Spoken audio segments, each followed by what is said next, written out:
नमस्कार, मी ज्ञानेंद्र नवसरे आपल्या सर्वांचं मनापासून स्वागत करतो। आज आपण पाहणार आहोत कॅमटाशिया या सॉफ्टवेअरबद्दल माहिती।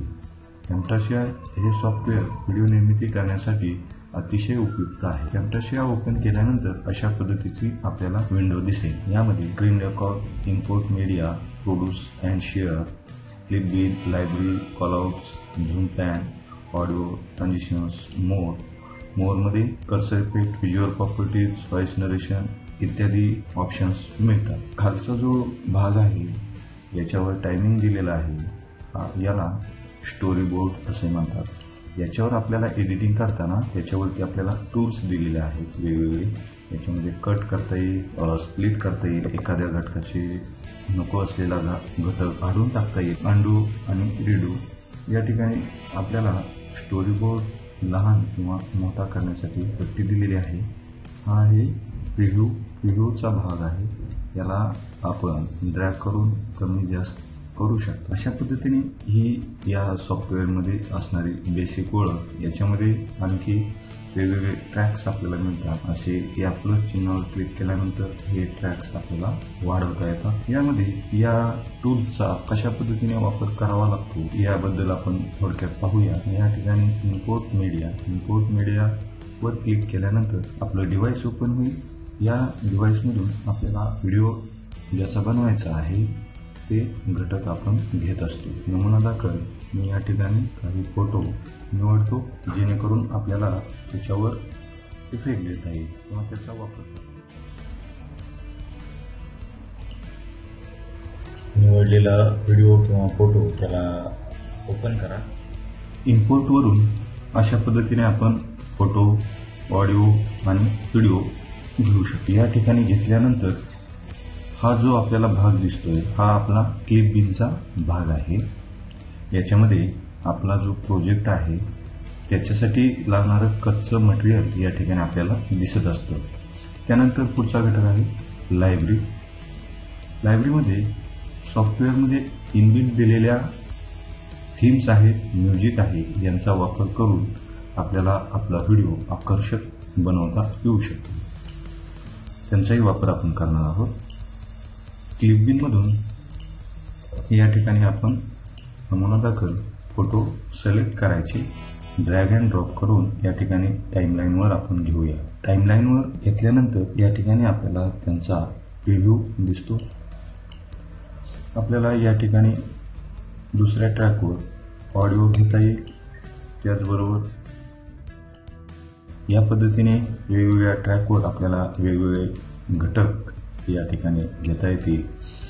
यामध्ये ठराविक भाग आपल्याला जर डिलीट करायचा असेल तर तो कसा करायचा, या ठिकाणी कर्सर जो आहे तो ज्या ठिकाणी आपल्याला भाग डिलीट करायचा आहे त्या ठिकाणी घेऊन जायचा। या ठिकाणी स्प्लिट नावाचा ऑप्शन दिसेल। स्प्लिट केल्यानंतर त्याचा तुकडा होईल। जो घटक नको आहे त्याला आपण डिलीट कीबोर्डवरील डिलीट की दाबून डिलीट करता येईल। त्यानंतर हा कट कसा करायचा, तर उदाहरणार्थ ठराविक काळापासून ठराविक काळापर्यंतचा भाग आपल्याला डिलीट करायचा असेल तर तो सिलेक्ट करा। सिलेक्ट केल्यानंतर कट नावाचा ऑप्शन दिसेल, त्याला कट करा। आपण जो सिलेक्ट केलेला भाग होता तो आता कट झालेला आहे। अशा पद्धतीने आपल्याला कट आणि स्प्लिट हे दोन ऑप्शन वापरता येतील। मी या ठिकाणी ऑडिओ केला, तुम्हाला व्हिडिओच्या बाबतीत, फोटोंच्या बाबतीत देखील येतं। लायब्ररीचा कसा वापर करायचा, ज्या ठिकाणी आपल्याला उदाहरणार्थ या ठिकाणी एक कॉलआउट घेऊया। ज्या ठिकाणी कॉलआउट ऍड करायचा आहे त्या ठिकाणी कर्सर, या ठिकाणी मी कॉलआउट घेतलं, त्याला राईट क्लिक करून ऍड करा।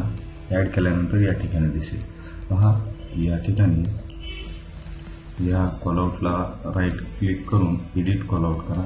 एडिट केल्यानंतर आपल्याला टेक्स्ट बॉक्स दिसेल, हवं ते आपण त्याच्यामध्ये द्यायचं आहे, जे शीर्षक वगैरे द्यायचं आहे ते आपण देऊ शकतो। उदाहरणार्थ आणि त्याला प्रिव्ह्यूच्या ठिकाणी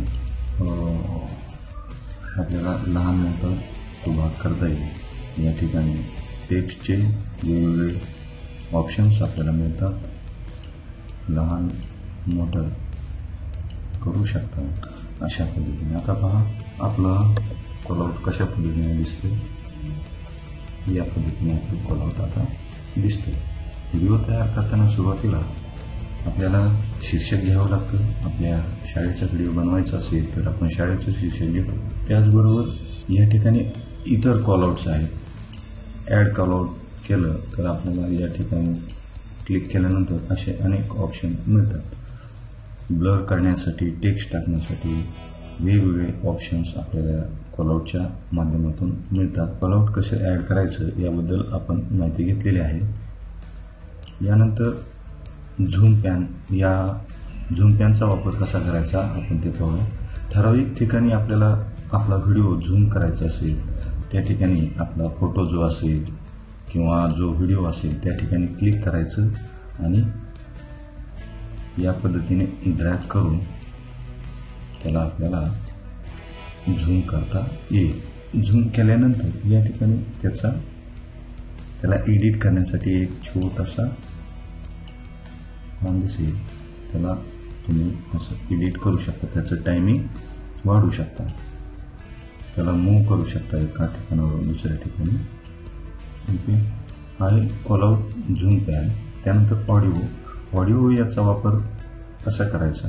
ऑडिओवर क्लिक केल्यानंतर आपल्याला आपल्या ऑडिओमध्ये आवाज कमी जास्त किंवा म्यूट करण्यासाठीचे पर्याय मिळतात. या ठिकाणी आता आपण क्लिक केलं तर आवाज मोठा येतो आणि त्याच्यावर जी पट्टी आलेली त्याला क्लिक ड्रॅग करून खाली घेतलं तर त्याचा पूर्ण आवाज बंद होतो. अशा पद्धतीने आपल्याला एखाद्या 2 ट्रॅकवर आपले 2 ऑडिओ असतील, त्याच्यातील एक ऑडिओ आपल्याला नको असेल तर आपण तो ऑडिओ म्यूट करू शकतो. त्यानंतर ट्रान्झिशन्समध्ये आपण केलेल्या व्हिडिओच्या तुकड्यामध्ये किंवा फोटोंच्या बांधणीमध्ये आपल्याला वेगवेगळे इफेक्ट देण्यासाठी या ठिकाणी अनेक ट्रान्झिशन्स आपल्याला मिळतात. त्या ट्रान्झिशनचा वापर करून आपल्या व्हिडिओमध्ये आकर्षकपणा आपल्याला आणता येतो. राईट क्लिक करून ॲड टू सिलेक्टेड मीडिया असा देखील आपल्याला घेता येईल किंवा ड्रॅग करून ज्या ठिकाणी आपल्याला पिवळसर भाग दिसतो त्या ठिकाणी आपल्याला ते ट्रान्झिशन्स ड्रॅग करून सोडता येतात. या ठिकाणी अशा पद्धतीने क्लिक केल्यानंतर आता कशा पद्धतीने दिसतोय, अशा पद्धतीने त्याचे ते ट्रान्झिशन्स आपल्याला दिसत असतात. आवाज हा मी बंद करतो. या दुसऱ्या फोटोच्या लेवलवर या पद्धतीने असे ट्रान्झिशन्स आपल्याला आकर्षक व्हिडिओ बनवण्यासाठी मदत करतात.